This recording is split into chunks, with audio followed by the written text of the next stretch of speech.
lanjutkan, akhirnya awal itu waktu saya belum hijrah, saya kan nggak tahu tuh. Saya taunya utang aja nggak saya bayar gitu. Baru saya kenal satu komunitas yang namanya Masyarakat Tanpa Riba. Saya ikut kegiatan-kegiatannya, goes to masjid, baru ada seminar fundamental penyadaran tentang riba. Di situ saya paham bahwasannya apa itu riba, ternyata apa itu hutang. Hutang itu wajib dibayar, apalagi yang ada ribanya. Di sana saya mulai sadar, di saat satu pertemuan kita berkumpul di situ dengan saudara-saudara saya di MTR,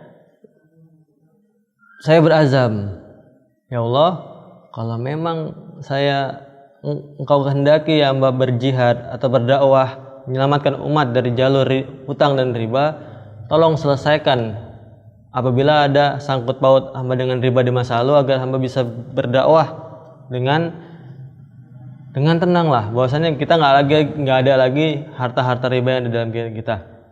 Uniknya, begitu kita berazam, langsung Allah kabulkan. Hari itu juga saya ditelepon oleh debt collector ya, ditelepon, saya udah hafal tuh nomornya. Wah, ini pasti ini DC nih gitu kan. Telepon bolak-balik gak diangkat. Akhirnya karena nggak berhasil ngubungin kita, dia coba ngubungi istri kita. Karena istri kita udah paham juga, nggak diangkat juga sama istri kita. Mereka nggak putus asa ternyata. Itulah namanya sekarang luar biasanya kita kerja ini. Kalau kita ada tersangkut paut sama riba itu, akhirnya apa? Mereka telepon tuh orang-orang dekat kita, bahkan yang baru kenal sama saya. Yang pandinya mereka yang ditelepon tuh yang akhwat ya, yang perempuan-perempuan yang perasaannya lembut.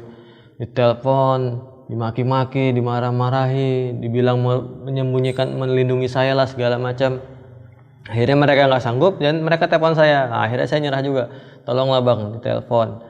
Kami ditelepon bang, diteror, dimaki-maki. Tolonglah bang selesaikan. Hubungilah orang banknya biar nggak bersangkut paut segala macam. Oke, akhirnya hari itu juga saya telepon.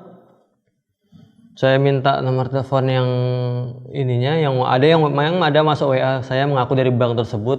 Tolonglah bang dibayar, ini udah lama banget abang nggak mau bayar utang segala macam. Udah saya minta nomor teleponnya, saya telepon, saya dakwahin lah tentang riba, bahwasanya riba itu apa sih dosanya riba, apa sih dampaknya. Bahkan saya dakwahin lah dia bahwasanya riba itu seringan dengan dosa riba itu berzina dengan ibu kandungnya sendiri.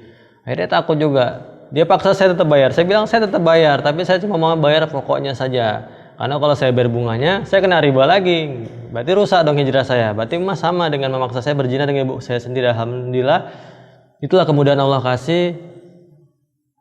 Biarpun itu nggak banyak lagi ribanya, akhirnya kemarin itu tagihannya itu sekitar 8.900.000-an gitu. Akhirnya kemudian Allah kasih, saya cukup bayar pokoknya cuma 3 juta. Nah, kan lumayan tuh. Itulah bunganya, ngeri banget kan? Ngeri banget tuh. Jadi makanya luar biasanya seperti itu. Akhirnya apalagi misalnya saya bagikan, ternyata begitulah dia. Riba itu datangnya seperti sama kita, makanya riba kan diganti dengan harum. Namanya bunga sekarang, bukan lagi riba, bunga. Seolah-olah harum padahal haram gitu ya. Akhirnya awal-awal dulu kasih pinjaman, wah baik banget tuh, ayo bang, wah, ramahnya luar biasa. Mumpung dipercaya nih, kapan lagi nih, gampang-gampang untuk belanja. Nanti kalau ini dapat diskon khusus lah segala macam. Wah kita wah iya juga ya gitu kan. Akhirnya ya udah kita iniin. Begitu kita nggak bisa bayar, tengok, bukan cuman kita yang diteror, bahkan keluarga kita, orang-orang dekat kita semua dipermalukan. Bahkan kalau kita lihat, mungkin saya lebih yang paling ringan lah kasusnya dibanding teman-teman yang lain. Apalagi yang pinjaman online sekarang yang wah ngeri lah. Makanya hati-hati sekali, jangan lagi lah terpedaya oleh riba ini. Mau seindah apapun namanya, mau sebanyak apapun limitnya. Contoh kayak sederhana teman saya yang hijrah juga bang, yang hijrah juga akhirnya teman-teman mungkin bisa ngambil pelajaran dari dia. Begitulah luar biasanya pegiat-pegiat riba ini juga ingin menghancurkan kita, pegiat anti riba gitu kan. Kawan saya sudah hijrah, gak dibayar-bayar sampai disetujui bayar pokoknya, justru didatangkan kartu baru dengan limit 2 kali lipat, 45 juta kalau nggak salah. Begitu kartunya sampai dipotong, dikirim lagi ke WA yang ngirim kartu itu ya kan, yang datang ngasih kartu dikirim, nih dipotong nih. Apa yang terjadi? Besok datang lagi limit 100 juta, luar biasa nggak tuh? Semakin nggak dibayar, semakin dikasih banyak. Mungkin dalam pikiran dia, oh dikasih limit banyak biar ditarik, biar bayar yang lama gitu kan. Padahal enggak, bukan masalah uangnya sekarang, kita masalahnya takut kita. Bagaimana kita bisa hidup dengan kondisi tiap hari kita diperangi oleh Allah dan Rasulnya? Bagaimana kita hidup hari ini dengan dosa zina yang 1 dirham riba itu sama dengan 60 kali berzina.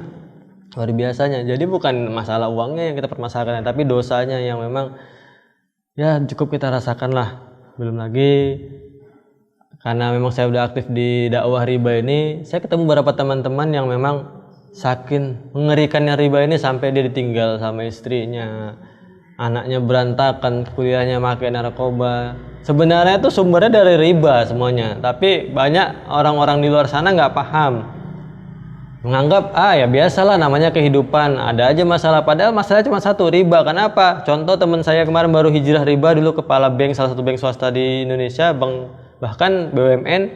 Dulu waktu dia masih kerja di bank, anaknya tuh pakai cangkok jantung lahir sampai umur berapa gitu.